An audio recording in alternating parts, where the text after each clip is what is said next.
మనందరము కలిసి అపోస్తుల విశ్వాస ప్రమాణము మన విశ్వాసంగా ఒప్పుకుందాము.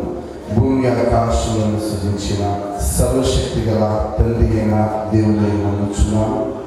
ఆయన యొక్క కుమారుడు మన ప్రభువైన యేసుక్రీస్తు నమ్ముచున్నాను.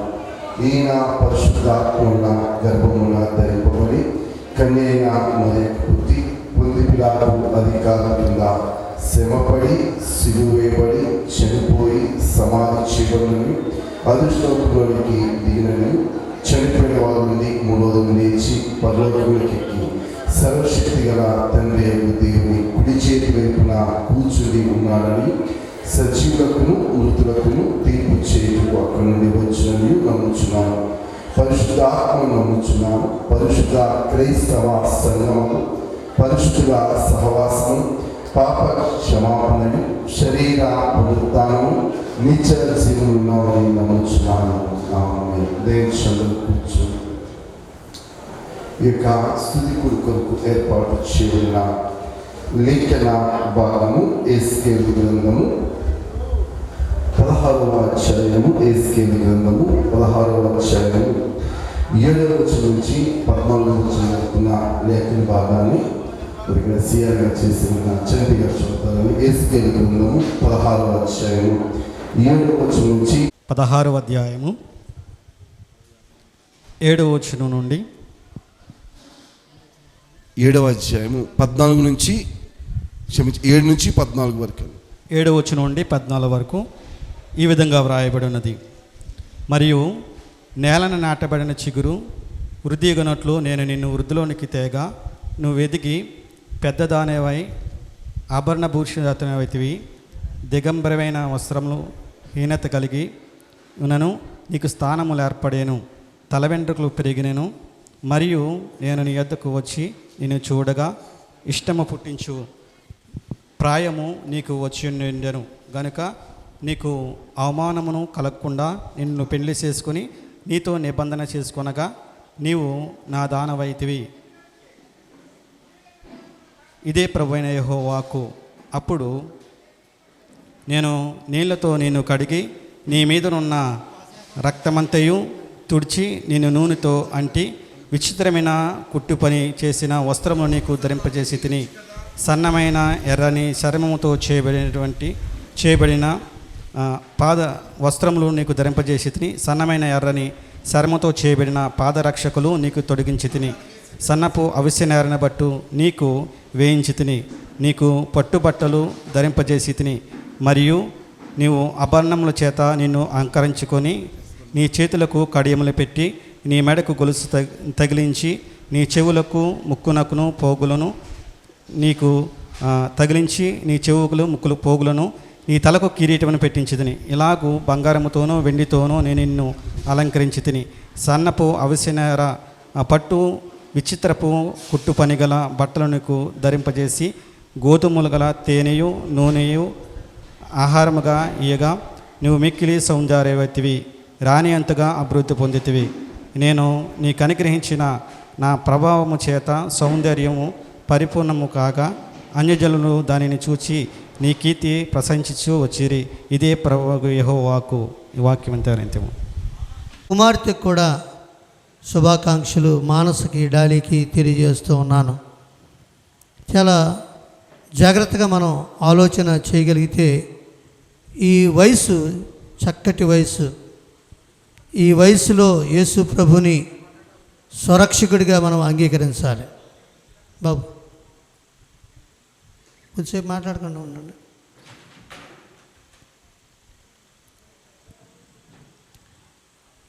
ఈ వయసులో యేసు ప్రభుని స్వరక్షకుడిగా అంగీకరించగలిగితే స్పిరిచువల్ మెచ్యూరిటీ కూడా వస్తుంది.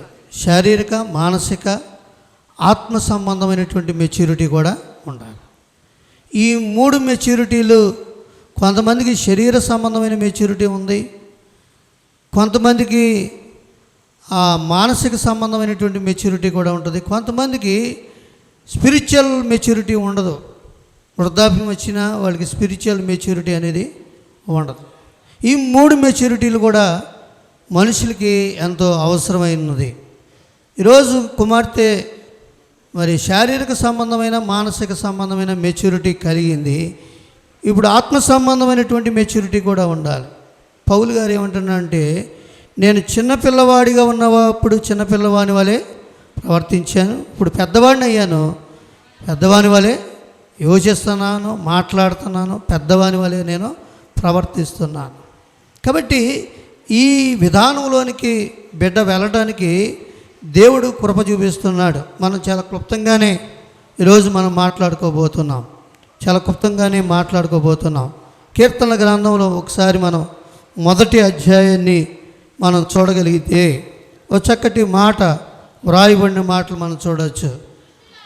దుష్టుల ఆలోచన చొప్పున నడువక పాపుల మార్గమున నిలవక. స్పిరిచువల్ మెచ్యూరిటీ రావాలంటే ఎవరు మంచి ఏంటి చెడేంటి తెలియాలి, నల్లదేంటి తెల్లదేంటి తెలియాలి, మంచి ఏంటి చెడేంటి ఈవిల్ ఏంటి హోలీ స్పిరిట్ ఏంటి వీటన్నిటికీ భేదము తెలియాలి. చిన్నపిల్లలు ఎలా ఉంటాయంటే నల్లనివన్నీ నీరు, తెల్లనివన్నీ పాలు అనుకునేటువంటి పరిస్థితి. వీటిని గ్రహించాలి అంటే దేవుని వాక్యం అంట వివేకాన్ని పుట్టిస్తుందంట. దేవునికి స్తోత్రం. దేవుని వాక్యం ఏమిస్తుందంట అండి? వివేకాన్ని ఇస్తుందంట, జ్ఞానాన్ని ఇస్తుందంట. మీలో ఎవరికైనా జ్ఞానం కొదువైతే నన్ను అడగండి అంటున్నాడు. ఈ జ్ఞానము స్పిరిచువల్ మెచ్యూరిటీకి ఒక మూల పదం. అది ఆ జ్ఞానాన్ని ఎవరు ఇస్తారంటే దేవుడైనటువంటి యెహోవా మాత్రమే ఇవ్వగలడు. అందుకనే ఎవరి దగ్గర చాలామంది దుష్టుల దగ్గరికి వెళ్తే వాడి దగ్గర చాలా జ్ఞానం ఉంది, వాడితో స్నేహం చేయి అంటారు. వాడు దుష్టుడు అనుకోండి, 6 నెలల్లో వారు వీరవుతారు. థ్యాంక్ యూ అయ్య గారు, శుభాకాంక్షలు చెప్పండి. ప్రత్యేకమైన సమయంలో మీ అందరికీ వందనాలు తెలియజేస్తున్నాను. మరి దేవుడు గ్రామంలోని ప్రత్యేకముగా నూకపై సత్యానందం గారు, మార్కెట్ గారు దేవుడు అన్ని విషయంలో ఆశీర్వదించారు. మరి వారి యొక్క కుమారులు, కోడళ్ళు, కుమార్తె, అల్లుడు గారు, మనవళ్ళు, మనవరాలు అందరూ దేవుని కృపలో దేవుని ఆశీర్వాదము పొందుకున్న వారుగా మనకు కనబడ. బైబిల్ గ్రంథంలో వ్యక్తి మనకు కనబడుతున్నాడు. అబ్రహాముగా పిలువబడిన వ్యక్తి. అబ్రహాము అన్ని విషయంలో ఆశీర్వదింపబడాడు. అదే రీతిగా మరి కుటుంబ యజమానుడు మరి నూకపాయ సత్యానంద్ గారు, నాన్నగారు అన్ని విషయంలో ఆశీర్వదించారు.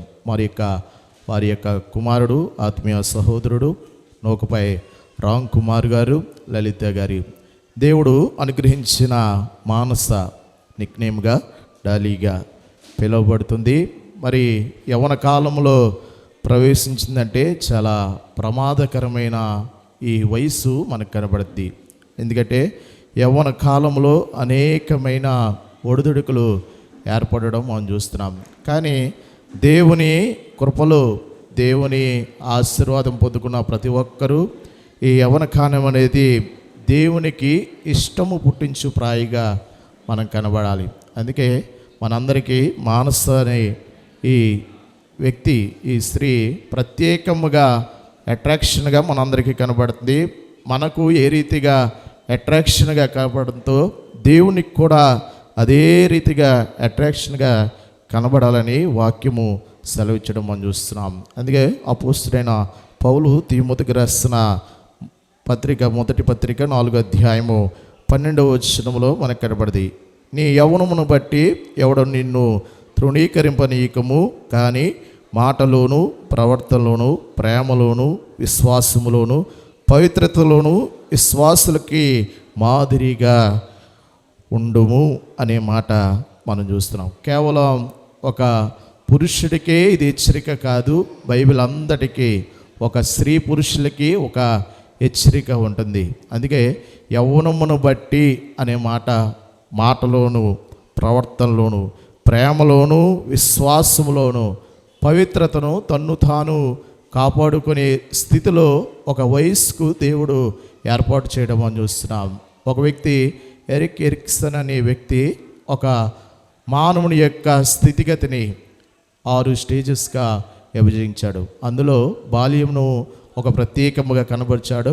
యవ్వన కాలం వచ్చేటప్పటికీ ఇది ప్రత్యేకమైన యుక్త వయసుగా కనబడుతుంది. ఇందులో అనేకమైన ఒడిదుడుకులు వస్తాయి. కానీ వీటిని జయించిన తర్వాత మరి ఇంకో వయస్సు కనబడుతుంది. ఆ రీతిగా వృద్ధాప్యమందు వయస్సు వరకు కూడా ఒక స్టేజెస్ ఏర్పాటు చేశాడు దేవుడు. కూడా మనకు కూడా ప్రతి ఒక్కరిని ఒక వయసు నుంచి మరొక వయసుకి, మరొక వయసు నుంచి మరొక వయసుకి వచ్చేటప్పుడు ఆధ్యాత్మికంగా ఈ 5 విషయాలు మనలో వర్తింప చేయాలి. అందులో మాటలోనూ ప్రత్యేకముగా చిన్నవానిగా ఉన్నప్పుడు చిన్న మాటలు మనకు కనబడతాయి, పెద్దవాడిని అయినప్పుడు పెద్ద మాటలు మాట్లాడడానికి. అంటే మాట అనేది తీరు మాట్లాడే స్థితిగా మారాలి. మరి మానస కూడా చిన్నవానిగా ఉన్నప్పుడు తెలిసి తెలియని మాటలు మాట్లాడడం మనం చూస్తున్నాం. మాటలు ఒక వయసుకు వచ్చిన తర్వాత మాటలు మారాలి. రెండవదిగా ప్రవర్తనలో తన యొక్క తీరు మారే రీతిగా ఉండాలి. ప్రవర్తన ఇతరులను చూసినప్పుడు, కుటుంబీకులు చూసినప్పుడు, సంఘం చూసినప్పుడు ప్రవర్తన మంచి ప్రవర్తన కలిగి ఉందని ఒక చెప్పే సాక్ష్యాన్ని కలిగి ఉండాలి. ప్రేమలో కుటుంబంలో తల్లిదండ్రులు చూపిస్తున్న ప్రేమ, తన సహోదరులు చూపిస్తున్న ప్రేమ, తన యొక్క సంఘస్థులు చూపిస్తున్న ప్రేమలో విశ్వాసంలో ఎదిగే రీతిగా కనబరచాలి. మరి ముఖ్యంగా విశ్వాసులకి మాదిరిగా ఉండాలంటే పవిత్రతను కాపాడుకోవాలి. చాలామంది ఈ యవ్వన కాలంలోనే అనేక మంది తమ యొక్క జీవితాలని తన పవిత్రతను కాపాడుకునేవారు అనేక మంది ఉన్నారు. కనుక పవిత్రత కాపాడుకోవాలంటే పాత నిబంధన కాలంలో ఒక స్త్రీ మనకు కనబడుతుంది, క్రొత్త నిబంధన కాలంలో ఒక స్త్రీ మనకు కనబడుద్ది. మరియా అని యేసుక్రీస్తు ప్రభుల వారికి జన్మించిన కన్యక పవిత్రతను కలిగిన ఒక స్త్రీగా కనబడడం మనం చూస్తున్నాం. ఆ పవిత్రత కలిగింది కనుక యేసుక్రీస్తు ప్రభుల వారు తాను ఏర్పరచుకోవడం మనం చూస్తున్నాం. మరి ఈ అన్ని విషయంలో ఒక యవ్వన కాలంలో ఉన్నప్పుడు మనకు కనబడుతున్నారు. అయితే యవ్వన కాలంలో దేవునికి ఇష్టము పుట్టించే ప్రాయముగా ఉండాలని వాక్యం సెలవించడం మనం చూస్తున్నాం. అందుకే నేను వృద్ధిలోకి నిన్ను తేగ అనే మాట మనం చూస్తున్నాం. మరలా నిన్ను చూసినప్పుడు ఇష్టము పుట్టించే ప్రాయముగా నాకు కనబడింది. దేవుడికి ఒక ఇష్టము పుట్టించే ప్రాయం ఏదంటే యవ్వన కాలమే మనకు కనబడింది. యేసుక్రీస్తు ప్రభుల వారు ఈ లోకములో యవ్వన కాలంలో తన పరిచర్యను ప్రారంభించి ముగించి ఉండడం మనం చూస్తున్నాం. ఆయన మాదిరిని అనుసరించి నడుచుకోవాలి. మరి దేవుని దృష్టిలో, మనుషులందరి దృష్టిలో, కుటుంబీకుల దృష్టిలో, అందరి దృష్టిలో మానస వర్ధిల్లాలి. అటువంటి రీతిగా వర్ధిల్లటకు పరిశుద్ధాత్మ దేవుడు మనందరికీ సహాయం చేసి నడిపించునుగాక. ఆమేన్. ఈ అవకాశం ఇచ్చిన దైవజనులకి ప్రత్యేకమైన వందనాలు. గాక. దేవునికి స్తోత్రం, దేవునికి స్తోత్రం. అందరూ సంతోషంగా ఉన్నారండి? సంతోషంగా దేవునికి స్తోత్రం. చాలా సంతోషం. దేవుని మహాకృపను బట్టి ఈ ప్రత్యేకమైన సమయంలో మన ప్రియులు నోకపై రామ్ కుమార్ గారు, శ్రీమతి లలిత గారి కుమార్తె మానస యొక్క దేవుడు బాల్య దశ నుంచి యవన దశలోకి ప్రవేశపెట్టినందుకు కృత కూడికను ఏర్పాటు చేసుకోవడానికి దేవుడు అనుగ్రహించిన గొప్ప కృపను బట్టి దేవునికి వందనాలు తెలియజేస్తున్నాను. అదే రీతిగా ఇటు అవకాశం అనుగ్రహించిన దైవజనులకు రెవరెండ్ డాక్టర్ ప్రసాద్ గారికి, నెహ్రూ గారికి నా ప్రత్యేకమైన వందనాలు తెలియజేస్తున్నాను. కూడా వచ్చిన దైవజనులందరికీ కూడా నా ప్రత్యేకమైన వందనములు తెలియజేస్తున్నాను. ఈ యొక్క తొట్టిల్లిపోతారు. దేంట్లో తొట్టిల్లిపోతారంటే, 1 శరీరముగాను, 2 మానసికముగాను, 3 ఆధ్యాత్మికగాను త్రొట్టిల్లిపోతారు. కాబట్టి యవనులు త్రొట్టిల్లకుండా ఉండాలంటే ఏమి చేయాలి? దేవుని వాక్యము చేత వారి నడతను శుద్ధిపరచుకోవాలి. ఇప్పటి వరకు బాల్యదశలో ఎన్నో చేయొచ్చు, తెలియని పనులు ఎన్నో చేయొచ్చు. ఇప్పుడు ఈ యవన ప్రయాణంలోకి వచ్చినది కనుక ఇది చాలా విలువైనది, చాలా పవిత్రమైనది. యవన కాలములో తొట్టిల్లిపోయే సమయము కనుక ఆ సమయమును పోకుండా మనం ఏం చేయాలంటే, యవన కాలములో మనము దేవుని వాక్యము చేత మనము మన హృదయాన్ని శుద్ధిపరచుకోవాలి. ఇప్పుడు ఆమె ఎదుగుతున్నది. ఏమండి, బాల్య దశ నుంచి యవన దశలోకి వచ్చింది. ఇప్పుడు ఏంటండి, ఎదుగుతున్నది. ఎదుగుదలని ఇంగ్లీష్లో ఏమంటారు? గ్రోత్. గ్రోత్ అనగా ఎదుగుదల. ఈ యొక్క ఎదుగుదలను గురించి మనం జ్ఞాపకం చేసుకున్నట్లయితే ఒక 5 విషయాలు చెప్పి నేను త్వర ముగించేస్తాను. గ్రోత్. గ్రోత్ అనగా మొదటిది జీ అనగా గో టు ద చర్చ్. ఏంటండి? గో టు ద చర్చ్ అనగా ఈ యవన కాలంలో ఏమి చేయాలంటే, ఎదుగుతున్న సమయంలో సాతానికి చేతిలో చిక్కకుండా దేవునికి ఇష్టరాలుగా జీవించాలంటే, దేవునికి వినయ భయభక్తులతో కలిగి ఉండాలంటే, ఎదుగుతున్న సమయంలో ఏమి చేయాలండి? దేవుని మందిరానికి వెళ్ళాలి. Go to church. దేవుని మందిరానికి వెళుతూ ఏమి చేయాలంటే, అనగా రీడ్ ద బైబిల్. ఏం చేయాలండి? దేవుని మందిరముకు వెళ్తూ దేవుని వాక్యాన్ని చదవాలి. అపవాసులు కూర్చున్న చోట కూర్చోటగా యెహోవా ధర్మశాస్త్రము ధ్యానించేవాడు ధన్యుడు.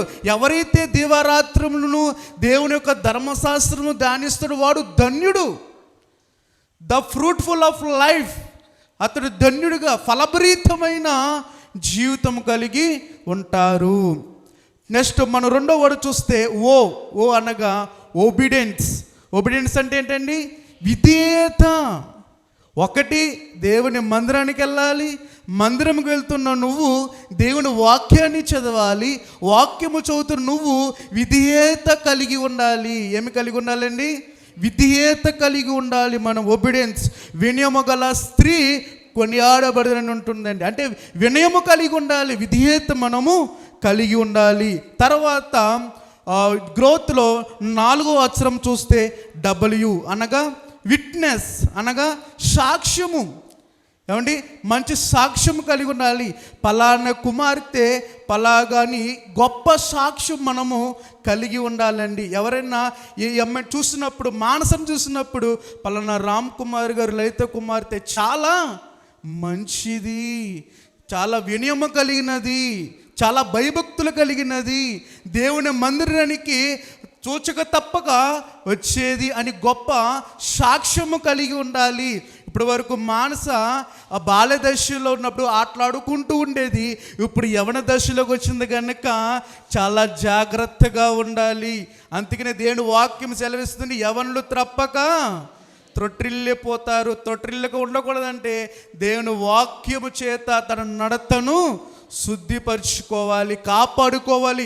ఎందుకంటే చాలా విలువైన జీవితము బాల్యదశ. ఆ బాల్యదశలో మనము చాలా జాగ్రత్తగా ఉండాలి.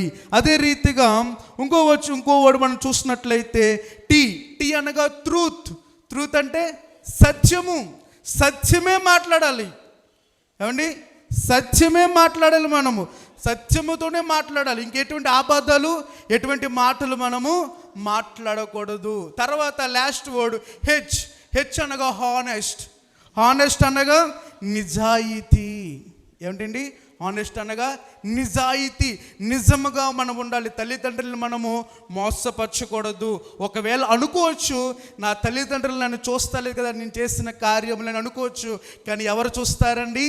మన పరమ తండ్రి అయిన దేవుడు ప్రతిదీని చూస్తాడు. ప్రతిదీని చూస్తాడు. కనుక దేవునికి భయపడుతూ దేవునికి ఇష్టరాలుగా జీవిస్తే దేవుడు ఎంతగానో ఆశీర్వాదిస్తాడు. కనుక ఎదుగుతున్న నువ్వు go to church, read the Bible. అదే రీతిగా ఒబీడియన్స్, అలాగే విట్నెస్, అలాగే ట్రూత్, హానెస్ట్ కలిగి ఉంటే దేవుడు నిన్ను ఎంతగానో ఆశీర్వదించి నీ యొక్క యవన కాలంలో త్రొట్టిల్లిపోకుండా దేవునికి ఇష్టరాలుగా జీవిస్తే ఆయన ఇంకా నీ ఫ్యూచర్లో గొప్ప ఆశ్చర్యకార్యములు జరిగించి దేవుడు నీకు మీ కుటుంబమునకు తోడై నడిపించును గాక. ఆమేన్. ఈ అవకాశం ఇచ్చిన అయ్యగారికి నా ప్రత్యేకమైన వందనాలు తెలియజేస్తున్నాను. ఇతర పాస్టర్స్ అందరికి కూడా నా ప్రత్యేక వందనములు. మరి దేవుడు నాకు ఇచ్చినటువంటి అవకాశానికి దేవుని స్తుతిస్తున్నాను. ఇది అన్ఎక్స్పెక్టెడ్గా వచ్చినటువంటి అవకాశం నాకు. ఏదేమైనప్పటికీ ప్రభు కొరకు మనం నిలబడడానికి, సాక్ష్యం ఇవ్వడానికి మనం ఇప్పుడు కూడా సిద్ధంగానే ఉండగలగాలి. మరి అనేక మంది మంచి మంచి మాటలు పెద్దవారు చక్కగా వివరిస్తున్నారు. అలాగే స్త్రీగా మనది కూడా ఒక బాధ్యత. ఎలాగా మరి యవ్వన కాలంలో గనక దేవుణ్ణి మనం మోసినట్లయితే మిగిలిన జీవితం ఏ అనారోగ్య పరిస్థితులైనా లేకపోతే యవ్వన ప్రాయం దాటిన తర్వాత మనకు అనుకూలం కాకపోయినప్పటికీ యవ్వన కాలంలో దేవుణ్ణి మనం మోసినందుకు మిగిలిన జీవితం అంతా కూడా దేవుడు మనల్ని భుజాల మీద మోసేటువంటి దేవుడై ఉన్నాడు. ప్రైజ్ ద లార్డ్, హల్లెలూయా. ఇది ఒక మంచి టెక్నిక్. యవ్వన కాలంలో దేవుని దొరకడం అంటే చాలా కష్టం. ఆ టైంలో ఎవరికి కూడా ఇంట్రెస్ట్ ఉండదు, వాక్యమే నిజంగా లోపలికి వెళ్ళదు. కానీ ఎవరినైతే దేవుడు ఎన్నుకున్నాడో, లేకపోతే ఏ తల్లిదండ్రులు అయితే బిడ్డల కోసం విజ్ఞాపన చేస్తూ మరి దేవునికి అనుకూలంగా సమాజంలో పెంచుతున్నారో, లేకపోతే వాక్యాన్ని మందిరంలో మరి వింటూ క్రమంగా మందిరానికి వస్తూ వాక్యాన్ని ధ్యానిస్తూ ముందుకు సాగుతున్నారు, మనందరూ కూడా ధన్యులు. చిన్న బిడ్డలకి మరి చిన్నప్పటి నుండే వాక్యం, ప్రార్థన మనము నేర్పించే వారమై ఉండాలి. అప్పుడు వాక్యమే వారిని కాపాడుతుంది, వాక్యమే వారిని భద్రపరుస్తుంది. అలాగే మీ పరువు కానీ, లేకపోతే వారి భక్తి నిలబెట్టుకోవాలన్నా, లేకపోతే మీకు మరి మంచి పేరు తీసుకురావాలన్నా వారి ప్రవర్తన, వారి నీతి ప్రవర్తన, వారి భక్తి, లేకపోతే సమాజాన్ని కట్టాలన్నా, కుటుంబాన్ని కట్టాలన్నా, దేనైనా సరే ఒక తల్లిగా మీకున్నటువంటి బాధ్యత ఏంటంటే మీ బిడ్డలకి మీరు వాక్యం, ప్రార్థన చేత భయభక్తులతో మీరు పెంచగలగాలి. ఒకవేళ మీరు పెంచినట్లయితే ఎట్టి రీతిగా ఉంటారంటే మరి 110వ సంకీర్తన 3వ వచనంలో చూసుకున్నట్లయితే, నీ యవ్వనస్తుల్లో శ్రేష్ఠులు పరిశుద్ధ అలంకృతులై మంచు వలె అరుణోదయ గర్భంలో నుండి నీ యొద్దకు వచ్చేదారు. ప్రైజ్ ద లార్డ్, హల్లెలూయా. యవ్వన ప్రాయములో శ్రేష్ఠులు అంటే చక్కగా మరి దేవుని యొక్క భక్తులందరూ కూడా ఈరోజు గొప్ప గొప్ప ప్రవక్తలు కానీ, స్త్రీలు కానీ, ప్రవక్తలు కానీ వీళ్ళందరూ కూడా దేవునికి ఇష్టలుగా వారు బాల్యంలో జీవించారు, దేవుని స్మరించుకున్నారు, యవ్వన కాలంలో జీవించారు. అలా వృద్ధాప్యం వరకు కూడా మరి దేవుని వెంబడిస్తూ వాక్యం, ప్రార్థనతో ముందుకు సాగుతూ మరి ఈరోజు కూడా మనం ధ్యానించుకుంటున్నాం. ఎస్తేరు, రూతు, లేకపోతే అవ్వమ్మ కానీ, మరియా కానీ వీళ్ళందరూ కూడా మనందరికీ మాదిరి. శారమ్మ పరిశుద్ధ ప్రవర్తన కలిగి ఉంది, మీ అందరికీ మాదిరి అని దేవుని యొక్క వాక్యం సెలవిస్తుంది. కాబట్టి మన బిడ్డలు మరి నీ యవ్వనస్తుల్లో శ్రేష్ఠులు, యవ్వన కాలములో ఇంకా శ్రేష్ఠులు అంటే చాలా ప్రత్యేకింపబడినటువంటి వారుగా మన బిడ్డలు ఉండాలని, పరిశుద్ధ అలంకృతులే అంటే పరిశుద్ధ అలంకారాలను ధరించుకుని, అంటే నీతి ప్రవర్తన, లేకపోతే మన మాట, మన చూపు అన్ని స్వచ్ఛముగా, యథార్థముగా అన్నమాట. మనల్ని చూస్తేనే ఒక ఏంజల్ని చూసినట్టుగా ఉండాలి. అంటే ఈ లోకము నుండి మనం వేరుపరచబడి ఒక ఆణిముత్యముగా మరి ఒక స్త్రీ ఉండాలని దేవుడు మనల్ని హెచ్చరిస్తున్నాడు. మంచు వలె అంటే చాలా స్వచ్ఛమైనటువంటి మంచు అనేది ఈ లోకంలో నుండి పడింది కాదు, కానీ ఆకాశంలో నుండి పడింది, భూమి మీద పడింది మంచు. కాబట్టి ఎర్లీ మార్నింగ్ మీరు పొలాల్లో చూసుకున్నట్లయితే మీకు కనబడుతుంది, అక్కడ పనిచేసే వాళ్ళకి బాగా అర్థమవుతుంది. అంత శ్రేష్టముగా అరుణోదయ గర్భంలో నుండి నీ యొద్దకి వచ్చును అంటే అలాగ అరుణోదయాన్న మరి ఎంత స్వచ్ఛముగా క్రిస్టల్ క్లియర్గా కనబడుతుందో అట్టి రీతిగా మన జీవితము, మన ప్రవర్తన ఇతరులకు మాదిరిగా, యథార్థముగా, నిన్ను చూస్తేనే దైవత్వాన్ని చూసినట్లుగా ఉండాలి. అలాగే అపోజిషన్ పౌలు గారు ఆయన పత్రికలో మాట్లాడుతున్నారు, యేసుక్రీస్తు తిరిగి రానై ఉన్నప్పుడు ధైర్యంతో మెడచాచి ఇలా చూసినప్పుడు సేమ్ మనకలాగే ఉన్నాడు యేసుక్రీస్తు అనే ఫీలింగ్ రావాలంట. అటువంటి ఫీలింగ్ రావాలంటే చిన్న బిడ్డల్ని తల్లిదండ్రులు బాల్యము నుండే దేవుని యొక్క వాక్యంలో నడిపించుకుంటూ, ప్రార్థనలో నడిపించుకుంటూ యవ్వన కాలంలో బలమైనటువంటి సాధనాలుగా బిడ్డల్ని మలచాలని. మరి యవ్వన కాలం చాలా డేంజరస్ పీరియడ్. ఈ పీరియడ్ అంతా మనం వేస్ట్ చేసుకుంటే తర్వాత నువ్వు ఎంత బ్రతికినా పెద్ద లెక్కలోకి రాదు. ఇప్పుడు ఎవరైతే కట్టుదిట్టముగా స్ట్రిక్ట్గా ఫాలో అవుతారో, ఎంత టైం అంటే ఇంక మొత్తం యవ్వనకాలం అంటే ఒక 19-20 అనే కాదు, దగ్గరగా 30+, 40, 50 నీ ఓపుకున్నంత మటుకు, యవనేచ్ఛలతో ఉన్నంత మటుకు కూడా నువ్వు దేవుని యొక్క వాక్యాన్ని హృదయంలో పెట్టుకుని నడిస్తే గనక మరి నిజంగా మనం శ్రేష్ఠులుగా, అంటే యవ్వన ప్రాయంలో శ్రేష్ఠులుగా ప్రత్యేకింపబడి మరి మంచు వలె మరి క్లియర్గా ఇతరులకు మనం మాదిరిగా ఉంటాం. జీవగ్రంథం అని ఒకప్పుడు భక్తుల కోసం ఈ బైబిల్ రాయబడింది, కానీ ఇంకొకసారి జీవగ్రంథంలో మన పేరు లిఖించబడాలంటే గొప్ప తల్లిదండ్రులుగా మన బిడ్డల్ని దేవుని యొక్క వాక్యంలో నడిపిస్తూ మన పేర్లు కూడా అక్కడ, నా కుమార్తె భూమి మీద నా కొరకు జీవించింది, లేకపోతే నా చిత్తానుసారంగా ముందుకు సాగింది అనేటువంటి సాక్ష్యము దేవుడు మనందరం కలిగి ఉండాలని మరి కొద్ది మాటలు దేవుడు దీవించునుగాక. ఆమేన్. అలాగే సిఆర్ శేఖర్ గారు కూడా శుభాకాంక్షలు తెలియజేస్తారండి. ప్రియజన పిల్లరా, సాధారణంగా బిడ్డలు స్కూల్కి వెళ్తున్నప్పుడు స్కూల్లో ఏం జరుగుతుందంటే ర్యాగింగ్ అనేది జరుగుతూ ఉంటుంది. ఆ ర్యాగింగ్ అనేది చాలా ప్రమాదంగా ఉంటుంది. కానీ ఆ విద్యార్థినులకు విద్య ఉంది కానీ బుద్ధి లేదు. స్కూల్లో విద్య వస్తుంది కానీ మనము సండే స్కూల్లో మనం జరుగుతున్న కార్యక్రమాల్లో బుద్ధి వస్తుంది.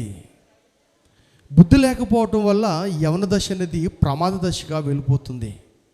కనుక ప్రమాద దశగా వెళ్ళకుండా ఉండాలంటే బుద్ధి ఖచ్చితంగా అవసరము. బుద్ధి ఎలా వస్తుందంటే ఇది లేఖనాలు మనం వినటము ద్వారా బుద్ధి మనకు వస్తుంది. అందుకే అంటున్నాడు, నీ సంపాదన అంతా ఇచ్చి బుద్ధిని సంపాదించుకోండి అన్నాడు. ఏమంటే సంపాదన అంతా ఇచ్చి బుద్ధి సంపాదించుకోవటం అవసరమా అంటే ఏమంటే 100% అవసరం అండి. ఎందుకు అవసరము అని లేఖనం చెప్తుందనంటే సామెతల గ్రంథము 2వ అధ్యాయం 11వ వచనంలో బుద్ధి నిన్ను కాపాడును అన్నది. బుద్ధి ఏం చేస్తాడంటే మనల్ని ఒక ప్రమాదములోకి వెళ్ళకుండగా, ఒక అపాయములోకి వెళ్ళకుండగా నిన్ను కాపాడుతుంది. రెండో విషయం ఏంటంటే మనము బుద్ధిని సంపాదించుకోవటం వల్ల సామెతలు 22:3లో ఏమంటే అపాయం వచ్చినప్పుడు దాక్కుంటారు. అపాయములో మనము పడకుండా ఉండాలంటే మనకు బుద్ధి కూడా చాలా అవసరము. ప్రియ దేవుని పిల్లారా, ఇలా మనం ఆలోచన చేస్తున్నప్పుడు మరొక విషయాన్ని మనం ఆలోచన చేస్తే సామెతల గ్రంథము 19వ అధ్యాయము 8వ వచనంలో ఏమని చెప్తుందనంటే బుద్ధి సంపాదించుకునేవాడు తన ప్రాణమును కాపాడుకొనును, తన ప్రాణానికి ఉపకారి. సరే, బుద్ధి ఎంత అవసరమో ఒక్కొక్కసారి మన కోపం వచ్చినప్పుడు బుద్ధి ఉందేంట్రా అని అంటాం. కనుక మనకు బుద్ధి అనేది చాలా అవసరము. కనుక మన ప్రభునందు ప్రియ దేవుని పిల్లరా, ఇలా మనం ఆలోచన చేస్తూ ఏమండి కనుక బుద్ధిమంతుడు కలిగి ఉండటం వల్ల మరి సామెతల గ్రంథం 15:24 అంటాడు కదా, పరమునకు పోవు జీవమార్గము, పరమునకు పోవు జీవమార్గము. ఇప్పటివరకు బుద్ధి ఉండటం వల్ల ఆఫర్స్ ఏంటో మనం చూసుకున్నాం. అసలు ఈ బుద్ధి ఎలా వస్తుంది? ఈ బుద్ధి ఎలా వస్తుంది అండి? ఈ బుద్ధి ఎలా వస్తుందనంటే ఏమంటే ఒక మాటను చదువుకుని ఏమంటే మనం ముగింపుకి వెళ్దామండి. ముగింపుకి వెళ్దాం. కొలస్సీ పత్రిక 2వ అధ్యాయము 3వ వచనములో బుద్ధి జ్ఞాన సర్వ సంపదలు ఆయనలో గుప్తమై ఉన్నవి. కనుక బుద్ధి జ్ఞాన సర్వసంపదలు ఆయనలో గుప్తమై ఉన్నవి కనుక ఆ ప్రకారంగా మరి మానస ఉండాల్సిన అవసరత ఉంది. వారు మమ్మీ డాడీ పెంచాల్సిన అవసరత ఉంది. కనుక ఈ యవన దశ అనేది చాలా ప్రమాదకరమైంది. ఈ ప్రమాదకరమైన దశ దేవునికి ప్రయోజనకరంగా ఉండాలంటే బుద్ధి అవసరమని మీకు తెలియజేస్తూ ఈ నా మాటలు ముగిస్తున్నాను. దేవుడి మాటలు మన వినికిడిలో ఫలింపజేయునుగాక. ఆమేన్. అలాగే కాలేబు గారు కూడా శుభాకాంక్షలు తెలియజేస్తారు. ఈ అవకాశం ఇచ్చినటువంటి దేవునికి వందనాలు. వేదికను అలంకరించినటువంటి అభిషక్తులకు దైవజనులకు అందరికీ కూడా నా ప్రేమ వందనాలండి. ఈరోజు ఈ పుష్పాలంకరణ కార్యక్రమం మెచ్యూర్ ఫంక్షన్ జరుపుకుంటున్నటువంటి కుమార్తె నాకు మేనగోళ్ళు, మా పెద్ద అత్తయ్య గారి మనవరాలు. ఈ ఉదయకాల సమయంలో ఈ విధంగా ప్రభువుని స్తుతించడానికి, దేవుని నామాన్ని మహింపరచడానికి ప్రభు నాకు ఇచ్చినటువంటి సమయాన్ని బట్టి ప్రభువుని స్తుతిస్తూ ఉన్నాను. ఒక మాట చదువుకుని నేను ఈ సమయాన్ని దైవ సేవకులకు అప్పగించడానికి ఇష్టపడుతూ ఉన్నాను. తిమోతికి రాసినటువంటి 2వ పత్రిక 2వ అధ్యాయము 22వ మాటలో మనం చూడగలిగితే అపోస్తలుడైనటువంటి పౌలు గారు తిమోతికి ఈ మాట చెప్తూ ఉన్నారు. ఏమనంటే, నీవు యవనేచ్ఛల నుండి పారిపోము, పవిత్ర హృదయులై ప్రభువునకు ప్రార్థన చేయువారితో కూడా నీతిని, విశ్వాసమును, ప్రేమను, సమాధానమును వెంటాడుము. బాల్య దశలో నుంచి యవ్వన దశలోనికి ప్రవేశపెట్టబడినటువంటి మానసకు ఈ మాట చెప్తూ ఉన్నాను. అపోస్తలుడైనటువంటి పౌలు గారు తిమోతికి ఆ రోజున చెప్పినటువంటి మాట, ఆ మాట ఈ పూట మెచ్యూర్ ఫంక్షన్లో యవన దశలోనికి వచ్చినటువంటి మానసుకు ఈ మాట చెప్తున్నాను. ఏమనంటే యవనిచ్చల నుండి యవ్వన ఇచ్చల నుండి ఏమవ్వాలంటే కుమార్తె పారిపోవాలి. బాల్య దశలో నుంచి ఇష్టం వచ్చినట్లుగా చక్కగా ఆడుతూ పాడుతూ ఉన్నటువంటి కుమార్తె ఇప్పటి నుంచి కూడా ఏ విధంగా ఉండాలి అని అంటే కొన్ని మార్పులు జరుగుతూ ఉంటాయి. చిన్నతనం నుంచి యవ్వన ప్రాయంలోనికి వచ్చినట్టు తరువాత శారీరకంగా కొన్ని మార్పులు జరుగుతూ ఉంటాయి. మానసికంగా స్థిరంగా ఉండాలి.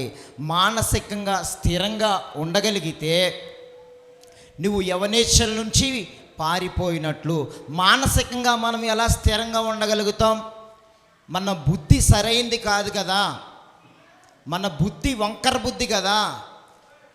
ఈ బుద్ధిని సరిచేయగలిగింది ఏంటి అని అంటే యవ్వనస్తులు దేని చేత తన నడతను శుద్ధి చేసుకుంటారు అని వాక్యం.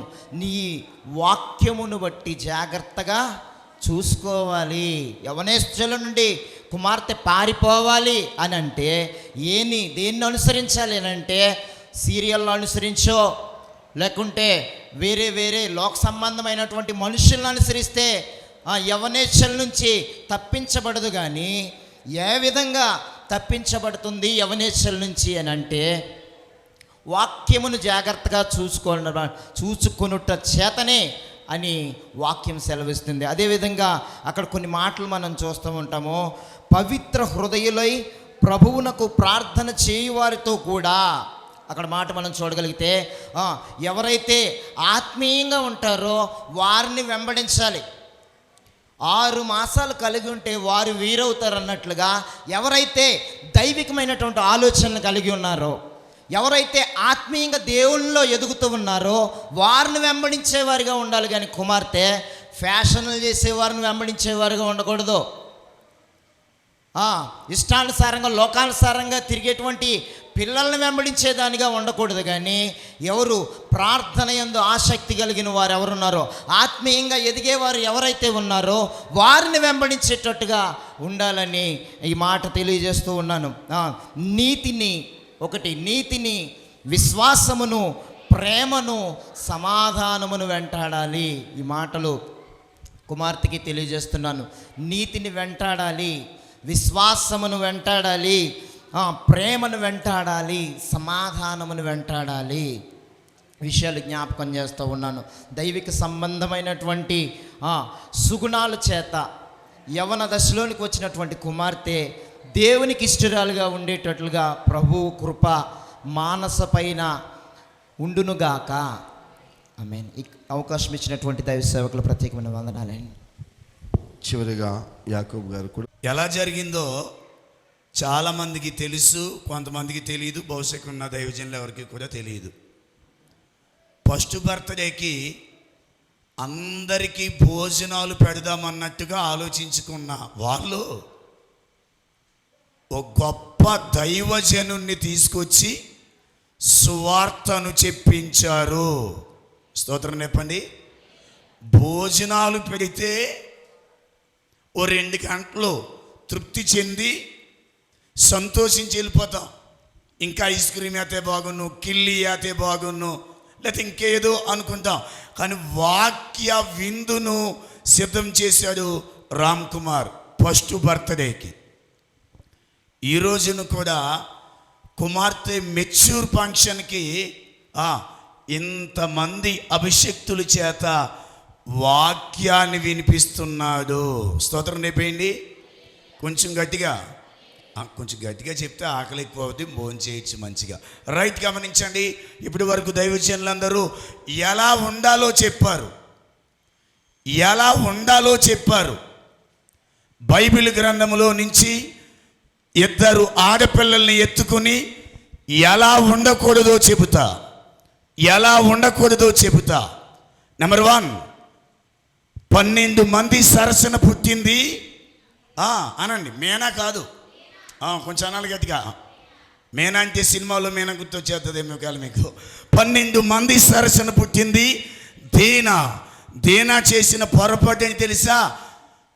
అనవసరమైన ప్రయాణాలు ఒంటరిగా చేసింది. ఇప్పుడు ఆ దేశపు కుమార్తెలను చూడవెళ్ళెను అని బైబిల్లో ఉంది. అవసరమా ఆ దేశంలో ఉన్న అమ్మాయిల్లో? అంటే బహుశా అనుకుని ఉంటుంది, దేనా నాకంటే ఎత్తుగా ఉన్నారా, నాకంటే ఎర్రగా ఉన్నారా, నాకంటే లావుగా ఉన్నారా, నాకంటే స్మార్ట్గా ఉన్నారా, నాకంటే సూటిగా ఉన్నారా అనుకుందో ఏమో. అనవసరమైన ప్రయాణాలు ఒంటరిగా చేసింది. ఏమైందో తెలుసు, పాడు చేయబడింది. మానస, అనవసరమైన ప్రయాణాలు ఒంటరిగా చెయ్యకూడదు.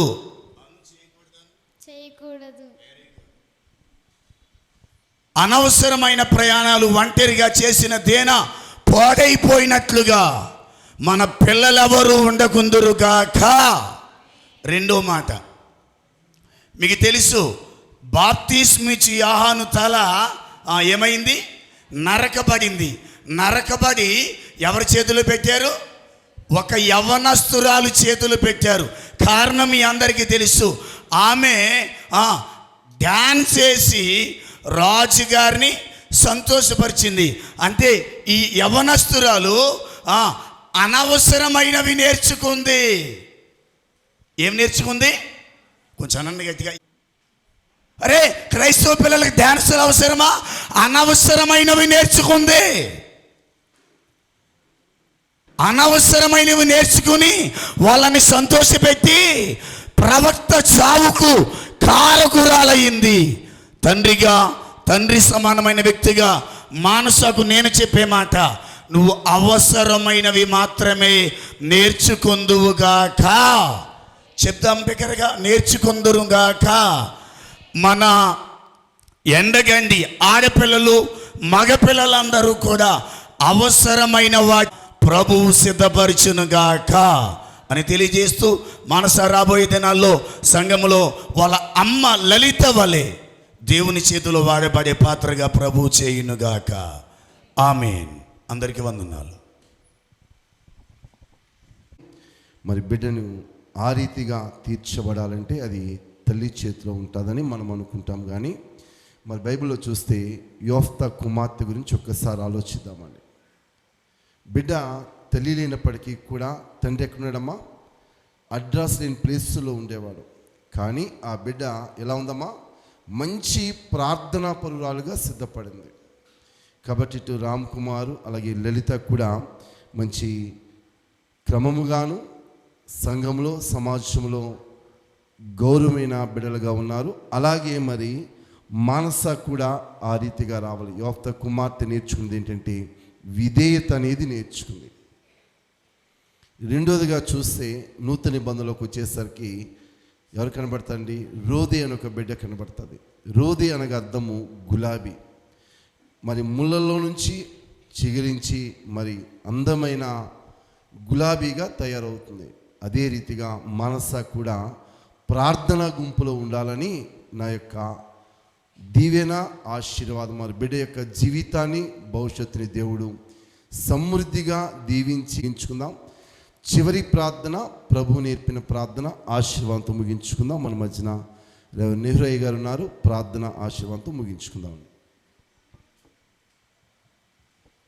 మహాకృపయు కనికరం కలిగిన దేవా, మీ పాదాలకి లెక్కలేని స్తుతులు స్తోత్రాలు. రామ్ కుమార్ గారిని లలితమని మీరు జ్ఞాపకం చేసుకున్నారు. నాయన సత్యానందం గారి యొక్క మార్గరెట్ గారి యొక్క వంశవృక్షంలో నుంచి వచ్చినటువంటి రామ్ కుమార్ని, అదేవిధంగా వారి సతీమణిని జ్ఞాపకం చేసుకుని మానస అనేటువంటి పుత్రికను ప్రభు మీరు అనుగ్రహించారు. బిడ్డన వయసునందు జ్ఞానమందు దేవుని దయందు మనుషుల దయందు వర్ధలం చేశారు. మీ కృపకు పాత్రలైంది. బిడ్డ శారీరక ఆరోగ్యాన్ని సంతరించుకుని మానసిక పరివర్తనను సంతరించుకుని ఆధ్యాత్మికమైనటువంటి పరివర్తనలో కూడా నైనా నడిపింపబడుతూ ఉండగా బిడ్డను మీరు దీవించండి, ఆశీర్వదించండి. మనుషుల దయలోను దేవుని దయలోను వర్ధిల్లడానికి సహాయం దయచేయండి. తన బ్రతుకు దినములన్నీ కృపాక్షేమములై ఆమె వెంట వచ్చినట్లు సహాయం దయచేయండి. భక్తితోటి విశ్వాసంతో ఎదగటానికి కావలసిన వాటన్నిటినీ కూడా బిడ్డకి సమకూర్చండి. నైనా ఇదిగో తండ్రి, బిడ్డ యొక్క జీవిత ప్రయాణంలో ఆ బిడ్డకి మీరు తోడుగా ఉండి నడిపించండి ప్రభా. వాక్యముతో పెనవేసుకునేటువంటి బంధము నాయనా, అదిగో తండ్రి, ప్రార్థనలో నిత్యం ఉండేటువంటి నాయనా నీతో కలిగిన సంబంధము బిడ్డ కలిగి ఉండడానికి సహాయం దయచేయండి నాయనా. బిడ్డ పక్షంగా ప్రార్థన చేస్తున్నాం. ఏ సాతానుడు ఏక అపవాది ఆ బిడ్డ మీద కన్ను వేయకుండా ఉండడానికి సహాయం దయచేయండి. ఆ బిడ్డ విశ్వాసంలో ఎదగటానికి కృప దయచేయండి. అనేక మందికి మాదిరిగాను సాక్ష్య జీవితం కలిగిన బిడ్డగాను ప్రభా ఇదిగో తండ్రి వరదలడానికి సహాయం దయచేయండి. వచ్చిన దైవజనులు ఉచ్చరించినటువంటి ప్రతి పదము నాయన, ప్రతి ఆశీర్వాదము ఆమె మీద ప్రభా కృమ్మరింపబడడానికి సహాయం దయచేయండి నాయన. ఇదిగో తండ్రి దైవజనులు అందరూ కూడా ప్రార్థనలు చేస్తున్నారు. ఆ బిడ్డను మీరు దీవించి ఆశీర్వదించండి. తన చదువు జీవితంలోనూ తన వ్యక్తిగత జీవితంలోనూ మీరు తోడుగా ఉండి నడిపించండి. ఈ కార్యక్రమం అంతా మీ నామ మహిమార్థమై మీరు జరిగించారు. ఇక జరగనైన కార్యక్రమం అంతట్లో కూడా మీ సన్నిధి తోడుగా ఉండి నడిపించండి. సమస్తము మర్యాదగా మీరు జరిగించినందుకు మీకు వందనాలు చెల్లిస్తూ ఉన్నాం నాయన. ఇదిగో తండ్రి, మానసతో ప్రత్యేకమైన ఈ దిన దీవెనలు, నీ నిత్య ఆశీర్వాదాలు నీ కుమార్తె మీద కుమరించమని యేసునామమున నడివేడుకుంటున్నాం తండ్రి, ఆమేన్. పరలోకం అందరూ లేచి నిలబడండి. పరలోకమందున మా తండ్రి, నీ నామం పరిశుద్ధపరచబడుగాక, రాజ్యం వచ్చునుగాక, నీ చిత్తం పరలోకమందు నెరవేర్చినట్లు భూమి యందు నెరవేరుగాక. మనదిన ఆహారం నేడు మాకు దయచేయి. మా యొక్క రుణస్తులు మేము క్షమించిన ప్రకారం మా రుణములు క్షమించము. మన శోధనలు తేక కీడుని తప్పించము. ఎందుకంటే రాజ్యము, శక్తి, మహిమ నిరంతరము నీవై ఉన్నావు తండ్రి, ఆమేన్. తండ్రి యొక్కయు కుమారుని యొక్కయు పరిశుద్ధాత్మని యొక్క సర్వశక్తి కలిగిన దీవెన, దేవుని దీవెన, ఆశీర్వాదము సకల కాలములు ఇక్కడ కూడి వచ్చిన ప్రతి ఒక్కరికి, ప్రాముఖ్యంగా మానసకి, డాలికి సదాకాలము తోడయండి, కాపాడునుగాక, ఆమేన్. ఆశీర్వాదంబుల్ మా మీద వశింపచేయు మీషా, ఆశతో నమ్మియున్నాము నీ సత్యవాగ్దానము.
హలో హలో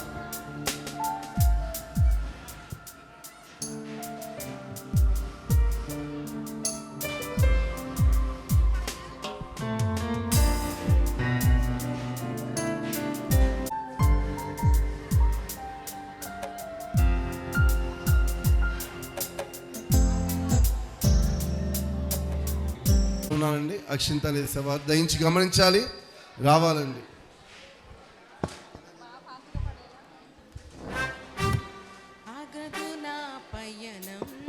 ప్రతి ఒక్కరు వచ్చి బిడ్డను తీశారు, అవి పూజించి మరి దీవించి వెళ్ళవలసిందిగా మనం చేస్తున్నాం.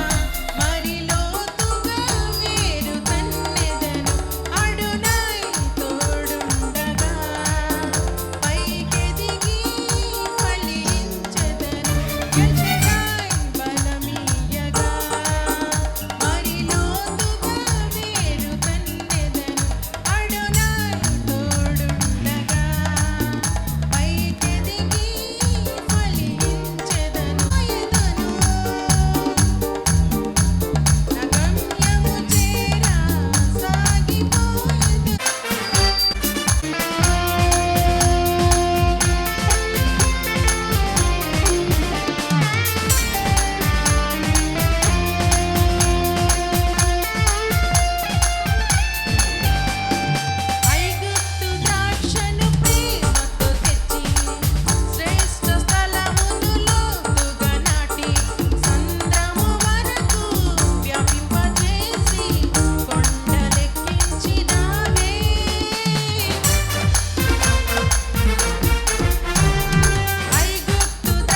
Hallelujah.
ధన్యవాదాలు తెలియజేస్తున్నాం. ఈ యొక్క కార్యక్రమాన్ని wonderful. Thank you so much. అరే స్మైల్. ఓకే అట్లా లేదు చూడండి. స్మైల్.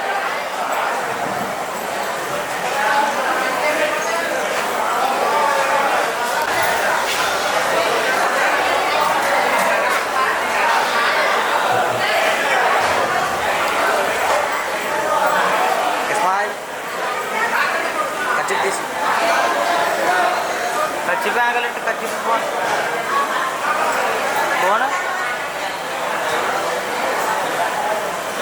స్మైల్. రైట్.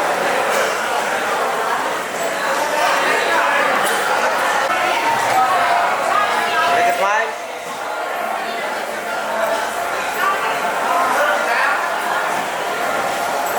స్లోగా దగ్గర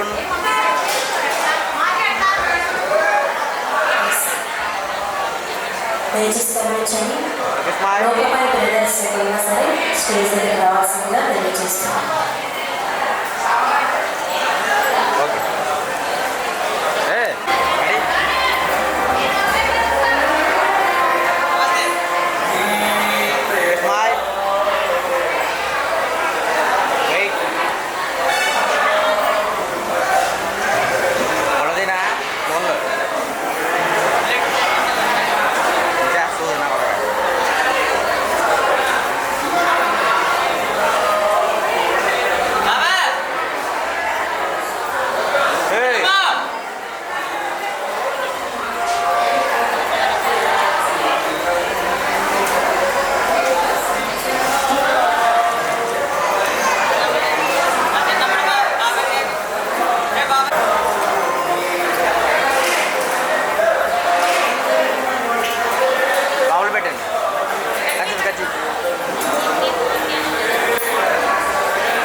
Ready?